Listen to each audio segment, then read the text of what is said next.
So I guess I lied in the previous video. It's actually video number 12 that will start the demo for Project 1.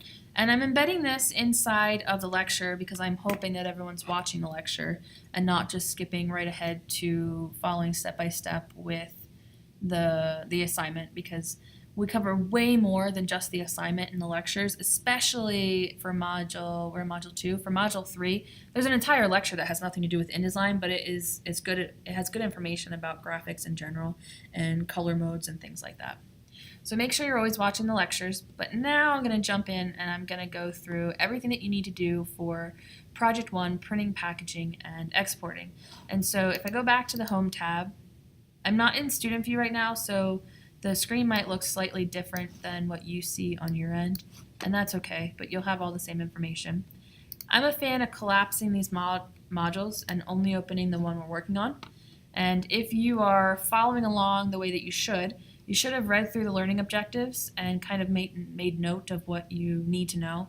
And once you're done the entire module, I'd recommend go back to that page and reread through them. And if they all make sense, you should feel confident. Yes, I'm doing a great job. I'm absorbing what I'm supposed to be absorbing, and I can move on to module 3.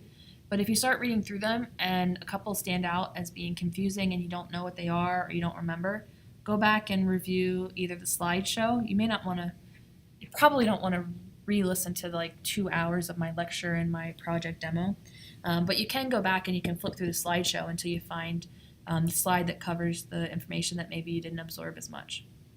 Okay, so now that we have watched the lecture, I'm going to jump into assignment 1, printing, packaging, and exporting. And I'm going to try to do most of the project here with you. I'm going to try not to be as long-winded as my lectures because I know that I love to talk about graphic arts and printing. Now, what I'm doing right now is I'm expanding the dialog box so that I don't have to scroll in it. Your student view, you don't have to do that. Okay, so assignment 1, I am going to kind of walk through step by step. You will not have these demos for all the projects, but I want to do it for the first one so that you can feel comfortable with it. The objective of this assignment is to demonstrate the ability to properly save your work. Every project created in Adobe InDesign should be packaged to ensure quality consistency when transferring files from one user to another. Students will demonstrate a thorough understanding of key principles necessary to properly prepare a project for commercial printing by saving, pre-flighting, packaging, printing, and exporting a supplied file. Your assignment requirements are to download the supplied files, so they're over here on the left-hand side. In general, all my instructions are on the right and all the miscellaneous stuff is on the left. I probably should have switched that in hindsight, but I guess it's too late for that now. Okay, so we're going to download these files. I've stored as much as I can on a Google Drive, so when you click on it, it doesn't actually download. You have to click on it, and then up here in the top right-hand corner, you have to select download.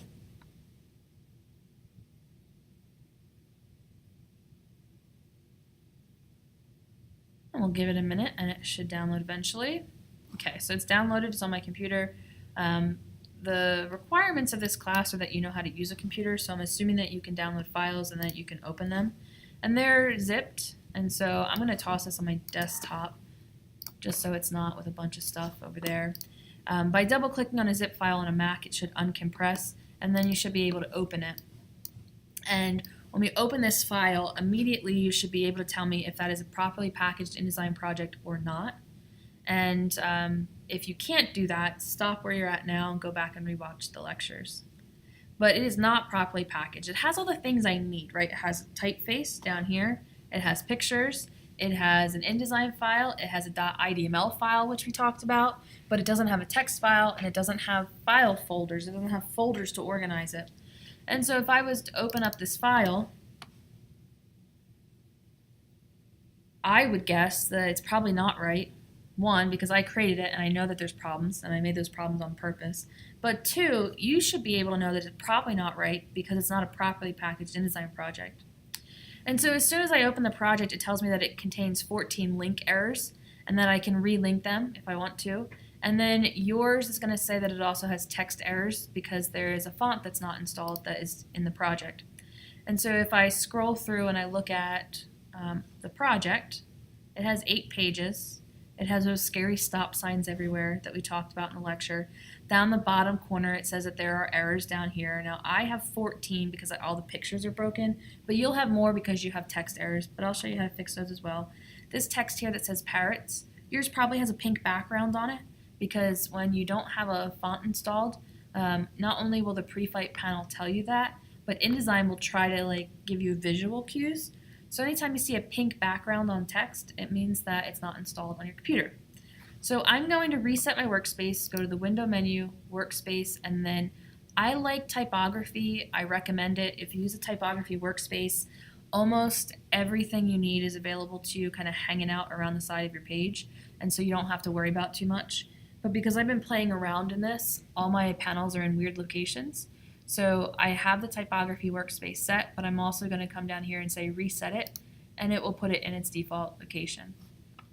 Before I move forward though, I'm going to make sure that I'm constantly bouncing back and forth to the instructions. They're numbered for a reason. If you do them in order, and you should start the project, by the time you get to the bottom, you should have finished the project. So we are to open the file that I opened, and we need to save it as our own last name.indd. And so if we go back to InDesign, one quick thing, if you ever see a little asterisk on, I don't know if when I zoom in you can actually see that it's zoomed in or not, but I'm going to try. You see a little asterisk up here. Whenever you have that, it means that you haven't saved your file or there's changes that you haven't saved. And so the very first thing that I'm going to do is I'm going to choose File, Save As, and I'm going to save a copy, and I'm going to toss it on my desktop. I'm not going to put it in the same folder that I was working in, because in my eyes, those are the files I was given, and I'm going to keep them separate so that I don't ruin them or destroy them. And then I like to work on my desktop, and when I'm done, I'll save the files where I want them to go. So I'm just going to toss this file on to the desktop. Now, if your dialog box is small, you can't make those decisions that we talked about in the lecture. So always expand it, choose a name, choose a location, which mine is going to just drop on the desktop, and then change a format. So I'm in InDesign CC 2017.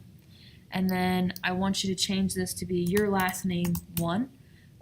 There'll be 11 projects in this class, or currently, as of this semester, there are 11 projects. They should be numbered your last name 1, last name 2, last name 3, so that you and your teacher can stay organized. When I hit save, I should be able to look at the file name. It should have changed. Let me zoom out a little bit here. It should have changed, and now I don't have that asterisk. If we jump back to the project, it then says to install any missing fonts, and this is what I'm going to show you how to do, even though the error is not on my screen. And then we're going to relink any missing, or we're going to relink any missing, or we're going to accept any modified files. And so when you are given a packaged folder, or just given a bunch of files like you were given, if you have a file or a font that is not installed on your computer, you can install it. On a Mac, you're just going to double click on the file. Whoops, only open it once. And then with it open, it'll open what's called FontBook on the Mac. You can hit install. Once you install it, it should automatically fix all of your text errors in your InDesign project because it's now installed. Now when you come back, it might not show that it's fixed, but the second you actually click on your pasteboard here, all those pink backgrounds should disappear, and if I was to open up the pre-flight panel, all the text errors should disappear, or all the missing font issues should disappear. If somebody gives you 4 fonts, install all 4 of them. So before I even opened this file, I probably should have installed Europe Underground Light. Okay, so I would like you to do everything that we've done so far, and when you're ready to move forward, you can move on to the next video.